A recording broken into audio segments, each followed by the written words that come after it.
Binti bilionea alileta ng'ombe wa familia ndani ya chumba chake kwa sababu aliogopa kulala gizani peke yake. Usiku huo ulikuwa wa ajabu. Nyumba kubwa ya familia ya Bwana Mwendwa ilikuwa kimya kuliko kawaida. Walinzi walikuwa nje wakizunguka uwanja mkubwa, lakini ndani ya jumba hilo kubwa, Neema Mwendwa hakuwa na amani. Neema alikuwa binti pekee wa tajiri mkubwa wa biashara za uwekezaji, mali isiyohamishika na bima nchini. Watu wengi walijua jina la familia yao, lakini hakuna aliyejua kwamba Neema, licha ya utajiri wote huo, aliogopa sana kulala peke yake gizani. Ndiyo maana usiku huo alimvuta polepole ng'ombe wao kipenzi aitwaye Malkia hadi ndani ya chumba chake. "Malkia, tafadhali kaa hapa tu," alisema kwa sauti ya chini huku akifunga mlango. "Usiondoke." Ng'ombe huyo alisimama kimya karibu na kitanda chake. Chumba cha Neema kilikuwa kikubwa, lakini moyo wake ulikuwa mzito. Tangu mama yake afariki miaka 2 iliyopita, giza lilikuwa kama adui kwake. Chini ya mwanga hafifu wa taa, alikaa kitandani na kumkumbatia Malkia shingoni. Lakini nje ya jumba hilo, mtu mmoja alikuwa akitazama nyumba hiyo kwa mbali, na usiku huo ulikuwa mwanzo wa siri ambayo ingetisha familia nzima ya Mwendwa. Neema hakujua, lakini maisha yake yalikuwa karibu kubadilika milele. Asubuhi iliyofuata, habari ya ajabu ilienea haraka ndani ya jumba la Mwendwa. Mfanyakazi wa nyumba, Mama Zawadi, alipofungua mlango wa chumba cha Neema kuleta chai ya asubuhi, alibaki amesimama mlangoni kwa mshangao. Mungu wangu, Neema!" alisema. Ndani ya chumba kulikuwa na ng'ombe, na Neema alikuwa bado amelala kitandani kwa amani, kana kwamba hilo lilikuwa jambo la kawaida kabisa. "Usipige kelele," Neema alisema polepole alipofumbua macho. "Atatoka tu baada ya mimi kuamka." Mama Zawadi hakujua acheke au alie. Baada ya dakika chache, habari ilimfikia baba yake, Bwana Mwendwa, aliyekuwa akijulikana nchini kote kwa biashara zake kubwa za uwekezaji wa mali, mikopo ya biashara na ushauri wa kifedha. Alifika haraka chumbani. "Neema, hii ni nini sasa?" aliuliza kwa sauti nzito. Neema alinyamaza kidogo. "Baba, usiku huwa naogopa sana." Kwa mara ya kwanza baada ya muda mrefu, macho ya Bwana Mwendwa yalionyesha huzuni, lakini hakujua kwamba tatizo la Neema hakuwa tu hofu ya giza. Kulikuwa na kitu kingine, kitu ambacho hata Neema mwenyewe hakuweza kuelezea, na kitu hicho kilikuwa kinakaribia kufichuka. Baadaye siku hiyo, familia ya Mwendwa ilikuwa imekaa mezani kwa chakula cha mchana. Meza ilikuwa imejaa vyakula bora, lakini Neema hakugusa chakula chake. Bwana Mwendwa alimtazama kwa makini. "Neema, tangu mama yako aondoke, umebadilika sana," alisema kwa utulivu. "Na baba yako, nina uwezo wa kukusaidia." Alikuwa mtu ambaye watu wengi walimtafuta kwa ushauri wa biashara, uwekezaji wa ardhi na mipango ya kifedha. Lakini alipomwangalia binti yake, alihisi kama alikuwa maskini wa majibu. "Baba," Neema alisema polepole, "wewe unaamini ndoto zina maana?" Swali hilo lilimfanya Bwana Mwendwa anyamaze. "Kwa nini unauliza hivyo?" Neema alishusha pumzi. "Kwa sababu kila usiku ninaota ndoto ile ile." "Kama ipi?" Alimtazama baba yake machoni. "Ninaota nyumba hii iko gizani kabisa, halafu kuna mtu anaita jina langu." Chumba kilinyamaza. Mama Zawadi aliyekuwa karibu alihisi baridi ikimpita mgongoni. "Kisha nini hutokea?" baba yake aliuliza. Neema alitetemeka kidogo. "Halafu naona Malkia, yule ng'ombe." Alinyamaza. "Lakini katika ndoto, Malkia anaonekana kuniokoa kutoka kwa mtu." Hakuna aliyecheka, kwa sababu ghafla jambo hilo halikuonekana la kawaida tena. Usiku ulipofika tena, Neema hakuwa tayari kulala. Alienda moja kwa moja banda la mifugo nyuma ya nyumba. Malkia alikuwa amekaa pale kimya, akila majani. "Leo pia utanisaidia?" Neema aliuliza kwa sauti ya upole. Mlinzi mmoja aliyekuwa karibu alimtazama kwa mshangao, lakini kwa Neema, Malkia alikuwa zaidi ya ng'ombe. Alikuwa kama rafiki wa mwisho aliyebaki tangu mama yake aondoke. Miaka mingi iliyopita, mama yake ndiye aliyemchagua Malkia kutoka kijijini. Alisema ng'ombe huyo alikuwa na moyo mzuri. Neema alimvuta polepole hadi ndani ya nyumba tena. Lakini wakati huo huo, mtu mmoja alikuwa akisimama nje ya lango la jumba hilo. Jina lake lilikuwa Baraka. Alikuwa kijana wa kawaida kutoka familia maskini, lakini alikuwa na kitu muhimu sana mikononi mwake: faili moja. Ndani ya faili hiyo kulikuwa na siri nzito kuhusu biashara za Bwana Mwendwa, biashara ambazo zilihusisha uwekezaji wa ardhi, mikataba ya kifedha na mali ya mabilioni ya pesa. Baraka alitazama jumba hilo kwa muda mrefu. Hakujua kwamba ndani ya nyumba hiyo maisha yake pia yangekutana ya Neema, na siku hiyo ingekuwa mwanzo wa hadithi ambayo hakuna aliyoitarajia. Ndani ya chumba chake Neema alifunga mlango tena. Malkia alikuwa pale karibu na kitanda kama jana usiku. Lakini leo moyo wa Neema ulikuwa na wasiwasi zaidi. Alihisi kama kuna kitu kinakaribia kutokea. Alizima taa. Dakika chache baadaye, usingizi ulimchukua polepole, na ndoto ile ile ilianza tena. Alijikuta amesimama ndani ya jumba lao, lakini nyumba ilikuwa tupu. Hakukuwa na walinzi, hakukuwa na wafanyakazi, kulikuwa na giza tu. Kisha akasikia sauti, "Neema!" Sauti hiyo ilikuwa nzito na ya kutisha. Alianza kukimbia ndani ya ndoto, lakini ghafla Malkia alionekana mbele yake. Ng'ombe huyo alisimama kati yake na kivuli cha mtu huyo aliyekuwa akimfuata. Neema alipojaribu kuona uso wa mtu huyo, aliamka kwa hofu. Alikaa kitandani haraka, lakini jambo moja lilimfanya moyo wake kupiga kwa nguvu zaidi. Malkia alikuwa amesimama akitazama mlango wa chumba, na mlango huo ulikuwa ukisogea pole pole kana kwamba mtu alikuwa anajaribu kuufungua kutoka nje. Neema alikaa kitandani akitetemeka. Macho yake yalikuwa kwenye mlango uliokuwa unasogea polepole. "Malkia, unasikia hiyo?" aliuliza kwa sauti ya chini. Ng'ombe yule alitoa sauti ndogo kana kwamba alikuwa akihisi hatari. Moyo wa Neema ulianza kupiga haraka. Mlango ulifunguka kidogo, halafu ukasimama. Dakika chache zilipita bila sauti yoyote. Neema alikusanya ujasiri, akashuka kitandani polepole. "Malkia, twende tuone," alisema. Walitembea hatua chache kuelekea mlango. Alipoufikia, aliufungua kwa nguvu, lakini nje hakukuwa na mtu. Ukumbi mkubwa wa jumba ulikuwa kimya, lakini mbali kidogo, dirisha la ukumbi lilikuwa wazi. Baridi iliingia ndani. Neema alihisi kitu kisichoeleweka moyoni. Aliporudi ndani ya chumba, Malkia alikuwa bado amesimama karibu na mlango, kana kwamba alikuwa akilinda. Lakini Neema hakujua kwamba nje ya jumba hilo mtu alikuwa tayari ameingia ndani ya kiwanja, na mtu huyo alikuwa Baraka. Alikuwa na sababu moja tu ya kufika hapo usiku huo, na sababu hiyo ingeleta dhoruba kubwa katika familia ya Mwendwa. Baraka alisimama nyuma ya miti mirefu karibu na ukuta wa jumba. Moyo wake ulikuwa mzito. "Leo lazima nifanye," alijisemea. Aliangalia faili aliyokuwa nayo mkononi. Ndani yake kulikuwa na nyaraka nyingi, nyaraka zilizoonyesha mikataba ya ardhi na biashara kubwa za pesa. Miaka 2 iliyopita, baba yake Baraka alipoteza shamba lao baada ya mkataba tata. Shamba hilo lilichukuliwa na kampuni iliyohusishwa na uwekezaji wa mali wa Bwana Mwendwa. Tangu siku hiyo, familia yao iliishi katika umasikini. Baraka alikuwa amekuja kutafuta ukweli, lakini hakuwa mhalifu, hakutaka kuiba. Alitaka tu majibu. Aliinua macho yake kutazama jumba kubwa lililokuwa mbele yake. Kwa mara ya kwanza alijiuliza swali moja. Je, tajiri huyu anajua watu wangapi wameumia kwa sababu ya biashara zake? Lakini kabla hajapata jibu, taa moja iliwashwa kwenye dirisha la ghorofa ya juu, na pale dirishani alimuona mtu. Ilikuwa Neema.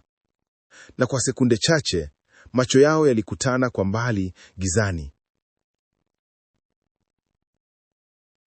Hakuna aliyesema kitu, lakini mkutano huo wa macho ulikuwa mwanzo wa kitu kisichoeleweka. Neema hakuweza kulala tena usiku huo. Alikaa dirishani akitazama bustani ya nyumba yao. Moyo wake ulikuwa na maswali mengi, lakini kitu kilimvutia macho. Kwa mbali aliona mtu akisimama karibu na ukuta wa nyumba. "Malkia, unaona yule mtu?" aliuliza kwa mshangao. Moyo wake haukuwa na hofu, badala yake alihisi udadisi. Baada ya dakika chache, mtu huyo alianza kuondoka polepole. Neema alijikuta akifungua mlango wa chumba haraka. "Malkia, njoo," alisema. Alienda chini ya ngazi kimya kimya. Walipofika nje ya nyumba, hewa ya usiku ilikuwa baridi. Neema alitembea mpaka karibu na lango, lakini mtu yule alikuwa tayari ameondoka. Kilichobaki tu chini ni faili moja. Neema aliichukua kwa mshangao. "Ni ya nani hii?" Alifungua kidogo. Ndani kulikuwa na nyaraka nyingi. Nyaraka za mikopo ya biashara, uwekezaji wa ardhi na makubaliano ya kifedha. Miaka 2 iliyopita, baba yake Baraka alipoteza shamba lao baada ya mkataba tata.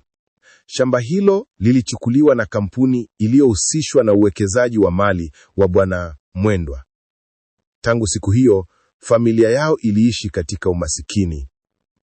Asubuhi iliyofuata, Neema hakuweza kufikiria kuhusu faili ile. Aliikaa kitandani, akisoma polepole. Kadri alivyofungua karatasi moja baada ya nyingine, uso wake ulizidi kuwa mzito. Kulikuwa na mikataba mingi ya ardhi. Baadhi yao ilionyesha watu waliouza mashamba yao kwa bei ndogo sana. Mojawapo ya majina yaliyokuwa ndani ya faili hiyo lilikuwa jina la familia ya Baraka Omondi. Neema alihisi maumivu moyoni. Hakuwahi kufikiria kwamba biashara za baba yake zinaweza kuathiri watu kwa njia hiyo.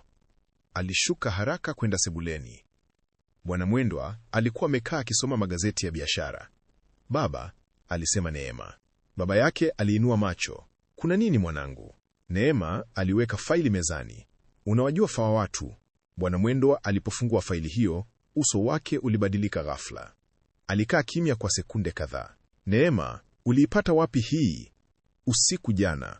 "Usiku?" aliuliza kwa mshangao. Neema alimwangalia baba yake moja kwa moja. "Baba, je, kuna watu ambao wameumia kwa sababu ya biashara zako?" Chumba kikawa kimya sana. Bwana Mwendwa alifunga faili polepole. Macho yake yalionyesha mawazo mazito. "Biashara si rahisi kama unavyofikiria," alisema. Lakini Neema hakuridhika na jibu hilo. "Lakini hawa watu walipoteza mashamba yao," alisema kwa huzuni. Bwana Mwendwa alisimama na kutembea kidogo ndani ya sebule.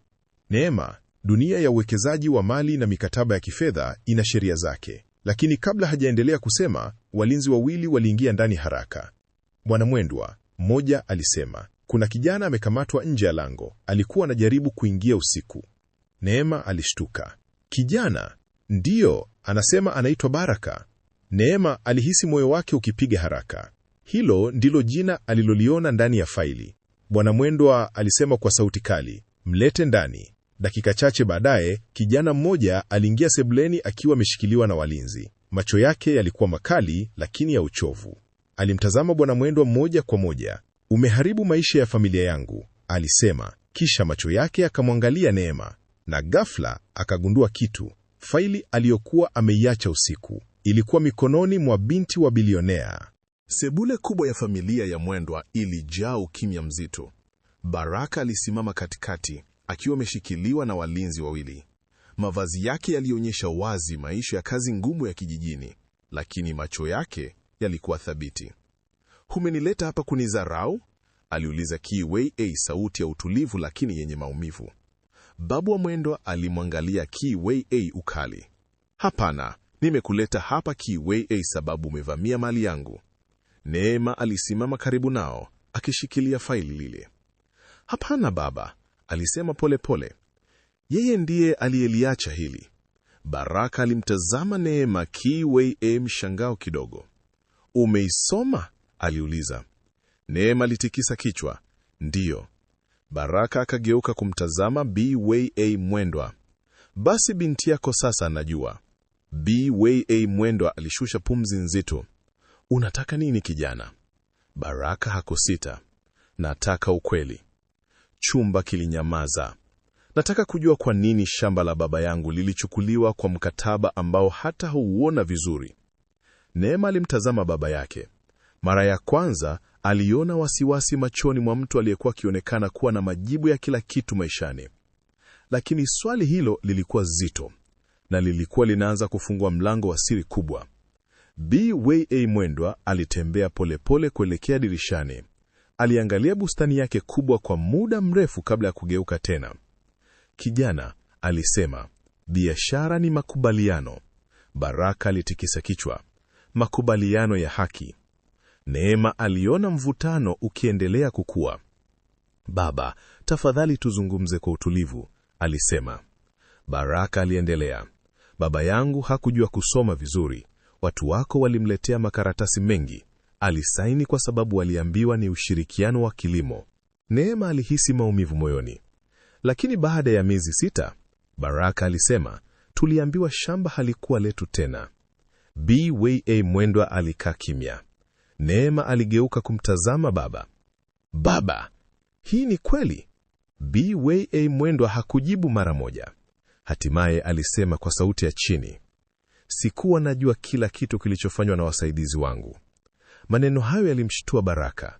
Kwa hiyo maisha ya familia yangu yaliharibiwa na kosa la mtu mwingine? Aliuliza.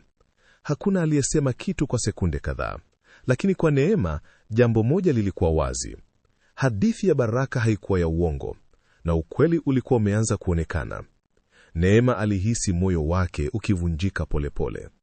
Aliwatazama wanaume wawili waliokuwa mbele yake. Mmoja alikuwa baba yake, mwingine alikuwa kijana ambaye maisha yake yalikuwa yameathiriwa na biashara za familia yao. Mlinzi, Bi Wei Mwendwa alisema.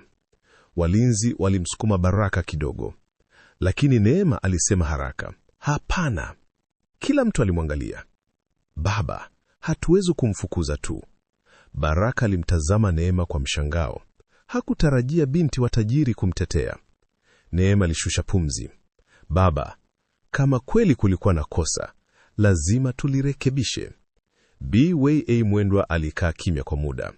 Hatimaye alisema, kijana, unataka nini? Baraka alifikiria kwa sekunde.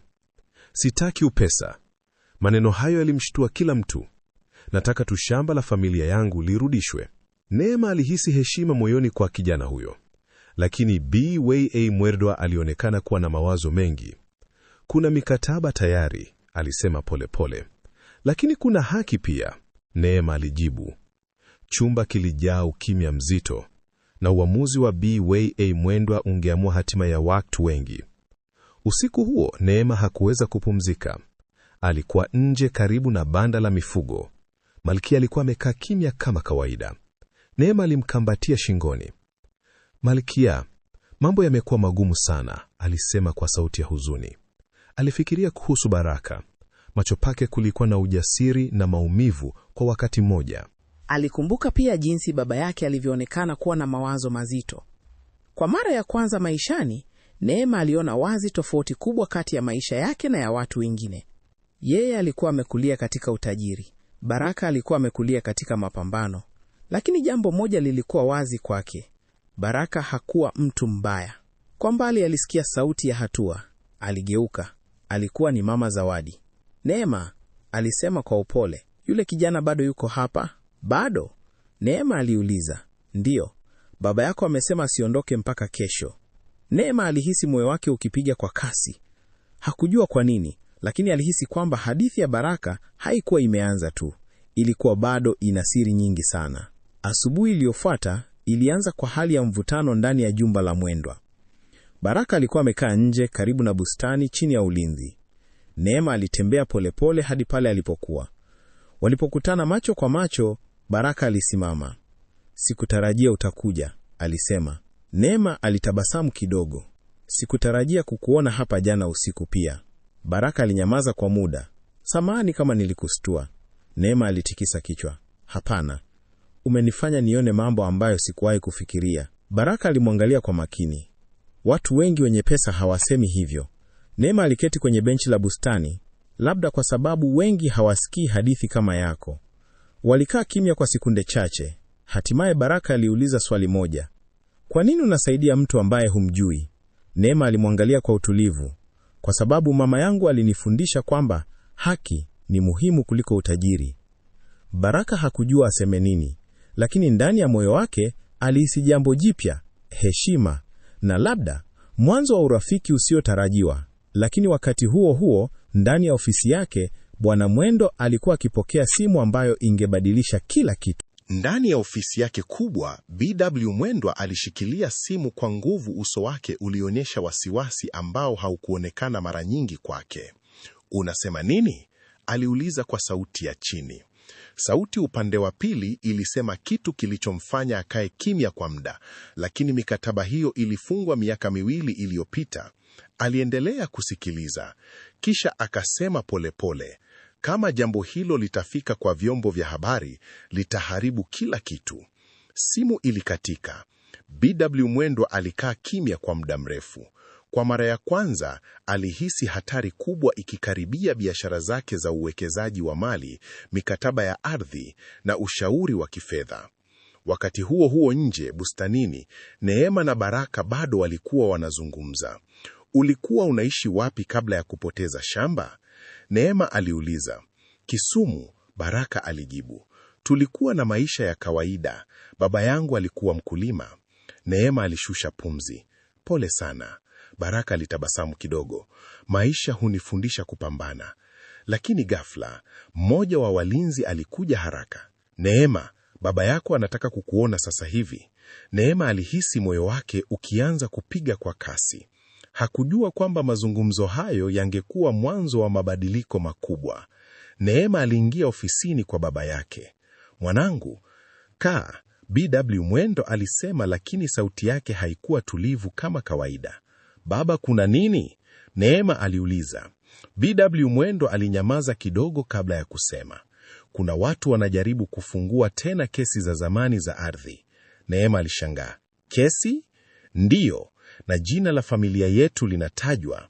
Neema alifikiria kuhusu faili aliyoiona. "Kuhusu watu kama familia ya Baraka?" BW Mwendo hakujibu mara moja. Hatimaye alisema, "Inawezekana." Neema alihisi jambo moja moyoni. "Baba, labda huu ni wakati wa kurekebisha makosa."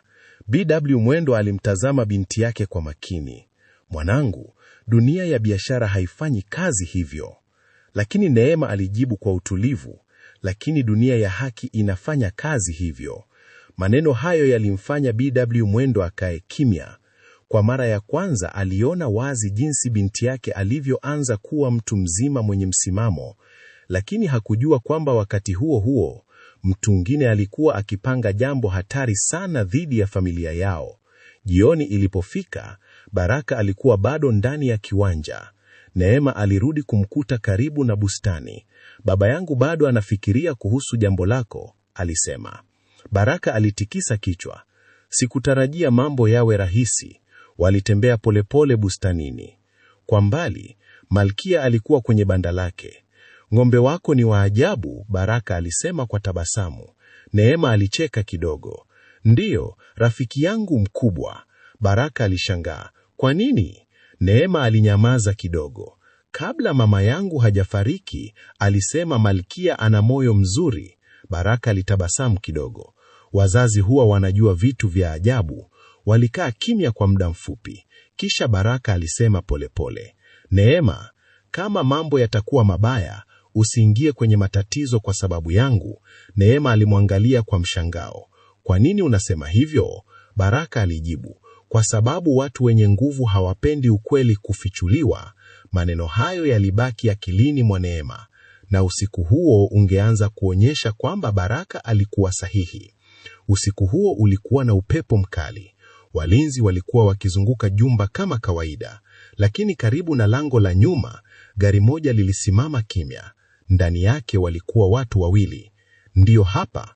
Mmoja aliuliza. "Ndiyo," mwingine alijibu. "Hapa ndipo kijana yule yuko." Walitoka ndani ya gari polepole. Ndani ya nyumba, Neema alikuwa chumbani kwake, na kama kawaida, Malkia alikuwa karibu naye. Lakini ghafla, ng'ombe huyo alitoa sauti isiyo ya kawaida. "Malkia?" Neema aliuliza. Ng'ombe huyo alisimama na kuelekea dirishani. Neema alifuata. Alipotazama nje, aliona kivuli cha watu wakitembea karibu na banda la mifugo. Moyo wake ulianza kupiga KW kwa nguvu. Alikimbia haraka chini ya ngazi. Alipofika karibu na bustani, alimwona Baraka akisimama pale pia. "Umeona?" Baraka aliuliza. Neema alitikisa kichwa. Kwa mbali waliona watu wawili wakikaribia nyumba, na walionekana hawakuwa wageni wa kawaida. Baraka alisimama mbele kidogo, kana kwamba anajaribu kulinda Neema. "Rudi ndani ya nyumba," alisema kwa sauti ya haraka, lakini Neema hakusogea. "Hapana, nataka kujua kinachoendelea." Watu wale wawili walipokaribia, mmoja wao alisema kwa sauti kali, "Baraka, tumekupata." Baraka alionekana kushangaa. "Mnataka nini?" Mwanaume mmoja alisema, "Umeanza kuuliza maswali ambayo hayafai kuulizwa." Neema alihisi baridi mgongoni. Baraka alijibu kwa ujasiri, "Ninatafuta haki." Mwanaume mwingine alicheka, "Haki? Hapa ni dunia ya pesa na mikataba." Walinzi wa jumba walipoanza kukaribia, watu wale walirudi haraka kwenye gari lao na kuondoka. Lakini kabla hawajaondoka, mmoja wao alisema maneno ya mwisho, "Hii bado haijaisha." Gari lilipotea gizani. Neema alimwangalia Baraka. "Hawa ni nani?" Baraka alishusha pumzi polepole. Watu ambao hawataki ukweli ujulikane. Na kwa Neema ilikuwa wazi sasa. Hadithi hii haikuwa tu kuhusu shamba, ilikuwa kuhusu siri kubwa zaidi. Baada ya gari lile kutoleka gizani, bustani ya jumba la Mwendwa ilirudi katika ukimya mzito. Lakini ukimya huo haukuwa wa amani. Neema alimtazama Baraka kwa wasiwasi. "Hawa watu wanakutafuta kwa nini hasa?" aliuliza. Baraka alinyamaza kwa muda mfupi kabla ya kujibu. "Kwa sababu kuna kitu kikubwa zaidi kuliko shamba langu." Neema alikunja uso. "Kitu gani?" Baraka alitazama jumba kubwa lililokuwa mbele yao. "Nilipokuwa nikichunguza kuhusu shamba la baba yangu, niligundua kitu kingine." "Kitu gani?" Neema aliuliza tena.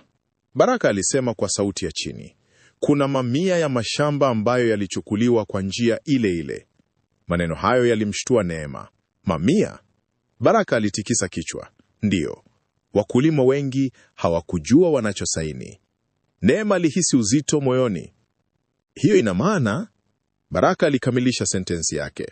"Ina maana kuna mfumo mzima wa mikataba ya ardhi uliofanywa vibaya." Neema alikaa kimya. Kwa mara ya kwanza, alihisi kwamba jambo hili lingeweza kubadilisha kabisa historia ya familia yao, na labda hata nchi nzima. Asubuhi iliyofuata, Bwana Mwendwa aliwaita Neema na Baraka ofisini kwake. Alionekana kuwa amefanya uamuzi mzito. "Nimefikiria sana usiku mzima," alisema. Baraka alisimama kimya. Neema alikaa karibu na baba yake.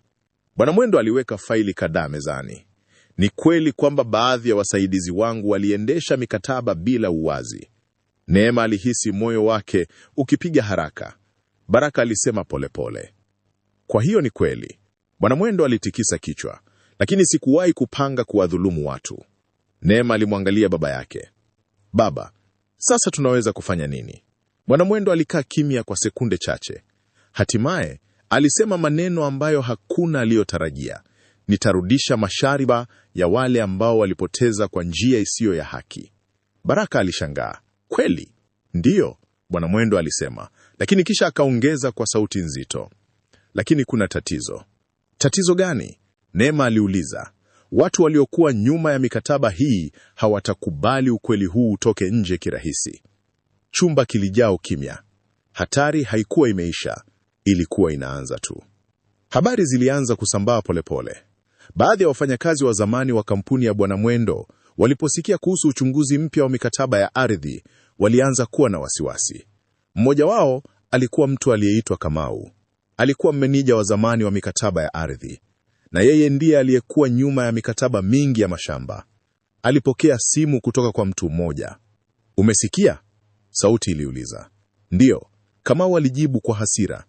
"Yule kijana ameanza kufungua mambo yote." Sauti ile ilisema, "Lazima tuzuie hii."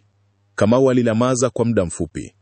Kisha akasema maneno ya kutisha, "Kama ukweli huu utatoka, sisi sote tutaanguka." Simu ilikatika. Kamau alisimama dirishani akifikiria.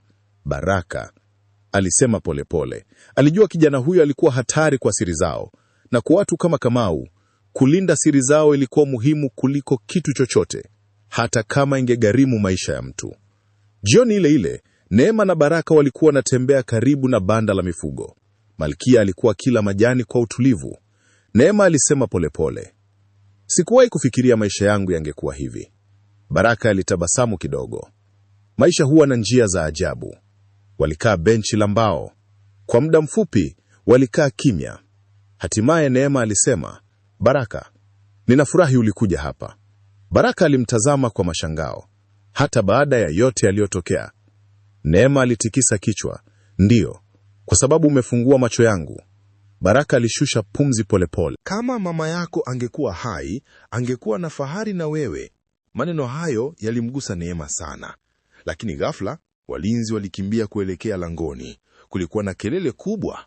Gari moja lilikuwa limefika kwa kasi. Baraka alisimama haraka. Neema alihisi moyo wake ukipiga kwa nguvu, kwa sababu alihisi jambo baya lilikuwa linakaribia kutokea. Gari liliposimama, mtu mmoja alitoka ndani yake kwa haraka. Ilikuwa ni mfanyakazi wa zamani wa kampuni ya BWA. Mwendwa, uso wake ulikuwa na hofu. "Bwana Mwendwa yuko wapi?" aliuliza kwa sauti ya haraka. Walimpeleka ndani mara moja. Ndani ya sebule, Bwana Mwendwa, Neema na Baraka walikaa pamoja. Mtu yule alisema kwa sauti ya chini lakini yenye wasiwasi, "Kamau anajua kwamba mnachunguza mikataba." Baraka alikunja uso. "Kamau ni nani?" Bwana Mwendwa alijibu, "Alikuwa meneja wangu wa zamani." Mtu yule aliendelea, "Alikuwa nyuma ya mikataba mingi ya mashamba." Chumba kilinyamaza. Neema aliuliza, "Sasa tatizo ni nini?" Mtu yule alisema maneno ambayo yaliwafanya wote wakae kimya. "Kamau amesema kwamba mtu yoyote atakayefungua siri hizi hatabaki salama." Baraka alihisi uzito moyoni, lakini alisema kwa ujasiri, "Ukweli lazima ujulikane." Bwana Mwendwa alimwangalia kijana huyo kwa muda mrefu, na kwa mara ya kwanza aliona ndani yake kitu muhimu sana, ujasiri wa kweli. Lakini hakujua kwamba usiku huo ungeleta tukio ambalo lingejaribu ujasiri huo. Usiku uliingia polepole katika jumba la familia ya Mwendwa, lakini usiku huo haukuwa wa kawaida. Ndani ya nyumba, Bwana Mwendwa, Neema na Baraka walikuwa bado wakizungumza kuhusu yale waliosikia kuhusu Kamau. "Mtu huyu alikuwa mfanyakazi wako kwa muda gani?" Baraka aliuliza. "Miaka 7, Bwana Mwendwa alijibu kwa sauti nzito. Baraka alitikisa kichwa polepole. "Hiyo ina maana kanajua kila kitu kuhusu mikataba." Neema alihisi hofu kidogo moyoni. "Baba, unafikiri anaweza kufanya nini?" Bwana Mwendwa hakujibu mara moja. Lakini kabla hajatoa jibu, walinzi walikimbia ndani ya nyumba kwa haraka. "Bwana Mwendwa," mmoja alisema kwa pumzi nzito, "kuna mtu amevunja uzio wa nyuma." Chumba kikawa kimya. Baraka alisimama haraka. Neema alihisi moyo wake ukipiga kwa kasi. "Ni nani?" aliuliza. Lakini kabla walinzi hawajajibu, sauti moja ilisimika nje ya nyumba. Ilikuwa sauti ya mtu aliyekuwa na hasira. "Leo ukweli hautatoka nje." Baraka alitambua sauti hiyo mara moja. "Kamau," alisema polepole. Na kila mtu alijua sasa kwamba hatari ilikuwa imefika ndani ya nyumba yao. Walinzi walikimbia kuelekea nje. Baraka aliwafuata bila kusita. "Baraka, hapana!" Neema alipaza sauti. Lakini kijana huyo tayari alikuwa nje ya mlango. Karibu na banda la mifugo, mtu mmoja alikuwa amesimama gizani. Ilikuwa Kamau. Uso wake ulikuwa umejaa hasira. "Umeharibu kila kitu," alisema akimtazama Baraka. Baraka alisimama mbele yake kwa ujasiri. "Hapana, nimejaribu kurekebisha makosa." Kamau alicheka kwa dharau. "Haki? Dunia hii haifanyi kazi kwa haki." Wakati huo huo, Neema na baba yake walifika nje. "Kamau," Bwana Mwendwa alisema kwa sauti kali, "maliza huu ujinga." Lakini Kamau alitikisa kichwa. "Ukweli ukitoka, sisi wote tutapoteza kila kitu." Baraka alisema kwa sauti thabiti, "Wakulima walipoteza maisha yao pia." Kamau alinyamaza kwa sekunde chache. Kisha alisema maneno ya kutisha. "Basi, mtu mmoja atalazimika kulipa gharama." Na ghafla, alitoa kitu mkononi mwake. Neema alipaza sauti kwa hofu. Kila kitu kilitokea kwa haraka sana. Kamau alijaribu kumshambulia Baraka, lakini kabla hajafanya chochote, walinzi walikimbia kumkamata. Kulikuwa na vurugu kidogo. Hatimaye, walinzi walimzuilia Kamau. Alikuwa bado akipiga kelele kwa hasira. hamtaweza kuficha ukweli milele, alipiga kelele. Walinzi walimchukua mbali. Bustani ilirudi katika ukimya. Neema alimkimbilia Baraka. "Uko sawa?" aliuliza kwa wasiwasi. Baraka alitikisa kichwa. "Ndiyo." Bwana Mwendo alisimama karibu nao kimya kwa muda. Kisha alisema kwa sauti nzito lakini ya uamuzi, "Kesho nitatoa taarifa kwa vyombo vya habari." Neema alishangaa. "Kweli baba?" "Ndiyo," alisema. "Nitafungua kila kitu kuhusu mikataba ya zamani." Baraka alimwangalia kwa mshangao. "Una uhakika?" Bwana Mwendo alitikisa kichwa. Ni wakati wa kufanya kilicho sahihi. Kwa Neema, ilikuwa mara ya kwanza kuona baba yake akichagua haki wazi wazi. Lakini bado kulikuwa na jambo moja muhimu lililobaki. Wiki chache baadaye, habari zilienea kote nchini. Vyombo vya habari vilianza kuzungumza kuhusu mikataba ya ardhi iliyokuwa imefanywa vibaya miaka iliyopita. Bwana Mwendo alisimama mbele ya waandishi wa habari. "Ninakubali kwamba makosa yalifanyika katika kampuni yangu," alisema kwa uwazi. "Nitafanya kila kitu kurekebisha haki za wakulima." Habari hizo zilileta mabadiliko makubwa. Baadhi ya mashamba yalirudishwa kwa familia zilizopoteza. Familia ya Baraka ilikuwa moja ya familia hizo. Siku moja, Baraka alimpeleka Neema kuona shamba lao lililorudi. Lilikuwa na ardhi pana na mazao mapya ya kijani. Baba yake Baraka alisimama mbele ya nyumba yao ndogo. Alimtazama Neema kwa macho yenye shukrani. "Asante sana," alisema kwa sauti ya upole. Neema alitabasamu. Shukrani zote zimwendee Baraka. Yeye ndiye hakukata tamaa. Baraka alimwangalia Neema kimya, kwa sababu alijua bila msaada wake haki isingewahi kupatikana. Lakini ndani ya moyo wake alihisi pia jambo jingine jipya, jambo ambalo hakuwa amelitazamia kabisa. Miezi kadhaa baadaye, maisha yalikuwa yamebadilika sana. Mashamba mengi yalikuwa yamerudishwa kwa wakulima. Kampuni ya BW Mwendwa ilianza kufanya biashara kwa uwazi zaidi, na watu wengi walianza kuheshimu uamuzi wake wa kurekebisha makosa. Siku moja ya jioni, Neema alikuwa amekaa karibu na banda la mifugo. Malkia alikuwa karibu naye kama kawaida. Baraka alitembea kuelekea pale pole pole. "Sikuwahi kufikiria safari hii ingeishia hivi," alisema. Neema alitabasamu. Maisha huwa na njia za ajabu. Walikaa kimya kwa muda wakitazama jua likizama juu ya mashamba. Baraka alisema polepole, "Neema, bila wewe nisingewahi kupata haki." Neema alitikisa kichwa. "Hapana, ukweli ndio ulioleta haki." Baraka alitabasamu. Na wakati huo Malkia alitoa sauti yake ya kawaida. Wote wawili walicheka, kwa sababu walikumbuka jinsi hadithi yao ilivyoanza. Usiku mmoja, binti wa bilionea alipomleta ng'ombe wa familia ndani ya chumba chake, kwa sababu aliogopa kulala gizani peke yake. Na hakuna aliyewahi kufikiria kwamba tukio hilo dogo lingeanza safari ya haki, ujasiri na matumaini kwa watu wengi sana.